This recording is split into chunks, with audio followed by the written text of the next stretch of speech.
আসসালামু আলাইকুম।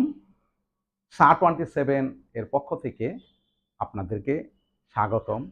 বিশ্বের যেখান থেকে আমাদের এই চ্যানেলটি দেখছেন, আশা করি এখন যে আমাদের ক্লাসটি হচ্ছে, এতে আপনারা যেই দেখছেন সে ব্যক্তিগতভাবে উপকৃত হবেন। আমার বিশ্বাস যে আপনি শুধু নিজেই ব্যক্তিগতভাবে উপকৃত হবেন না, আপনার পরিবার, আপনার আত্মীয়স্বজন, বন্ধু-বান্ধব সবাইকে আপনি এই ব্যাপারটা শেয়ার করে দেবেন এবং তারাও উপকৃত হবে বলে আমি আশা করি। তো শুরু করা যাক আজকে আমাদের এই ক্লাসটি। আমাদের ক্লাস হচ্ছে এখানে কিছু শব্দ আছে, যেমন can, could, shall, should, will, would.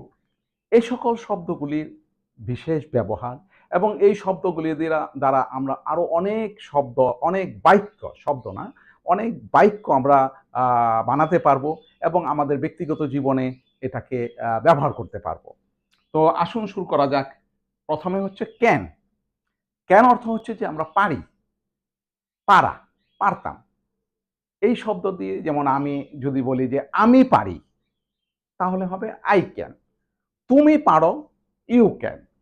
সে পারে, হি ক্যান। আমরা পারি, উই ক্যান। এভাবে বিভিন্নভাবে আমরা এই শব্দটা দিয়ে আরো অনেক বাক্য বানাতে পারি। আর এখানে প্রথম শুধু এটা একটা সাবজেক্ট, সাবজেক্টের পরে আমরা এই ক্যান ব্যবহার করে আবার একটা অবজেক্ট এটার সাথে যোগ করলে আমরা শত শত বাক্য বানাতে পারবো এবং এটা আমাদের দৈনন্দিন জীবনে আমরা পরস্পরে এই শব্দগুলো, এই বাক্যগুলো ব্যবহার করতে পারবো। এবং এটা আপনার এই শব্দগুলি আপনি যদি নিজে নিজে যে কোনো জায়গায় বসে প্র্যাকটিস করেন, তাহলে আপনার ভোকাবুলারি, যেটা আপনি ইংরেজিতে যে কোনো জায়গায় বলতে সক্ষম হন না, আশা করি এর মাধ্যমে আপনি এটা বলতে সক্ষম হবেন। তো প্রথম শব্দটা তো আমাদের গেল। দ্বিতীয় শব্দটা হচ্ছে কুড। কুড অর্থ পারতাম। এটাও একই অবস্থা, যে আমরা এটার সাথে সাবজেক্ট, আমি পারতাম, আই কুড, সে পারত, হি কুড, আমরা পারতাম, উই কুড। এরকমভাবে আমরা আরো অনেক শব্দ, আমরা অনেক বাক্য বানাতে পারবো, যেটা আমরা আমাদের দৈনন্দিন জীবনে ব্যবহার করতে পারবো। এরপরে আসে সেল। সেল এটা ভবিষ্যতের একটা মানে শব্দ।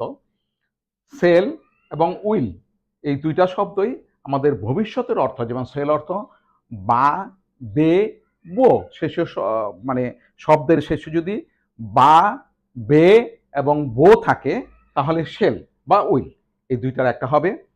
তো যেমন আমি করব, আই সেল ডো। আমি করব, আই সেল ডো। সে করবে, হি উইল ডো। এরকমভাবে উইল এবং সেল ব্যবহার করা হয় এবং এখানে শেষে শব্দের শেষে শুধু এই বে, বা, বো, এই যে কোনো একটা থাকলে আপনার এই শব্দটা ব্যবহার করতে পারবেন। এরপরে শুড। শুড হচ্ছে অর্থ হচ্ছে উচিত। শুড শব্দের অর্থ হচ্ছে উচিত। আম তো এখানে আমরা সাবজেক্ট, আমি, আমার করা উচিত। আই শুড ডু, আমার করা উচিত। আই শুড ডু, আমার করা উচিত। আম অথবা সে করতে পারবে, হি শুড ডু। এইভাবে আমরা এই শুডকে ব্যবহার করতে পারি। এরপরে উড, উডের শেষে হচ্ছে টাম বসতে হবে। হ্যাঁ? I would, I would do, আমি করতে পারতাম, এরকম।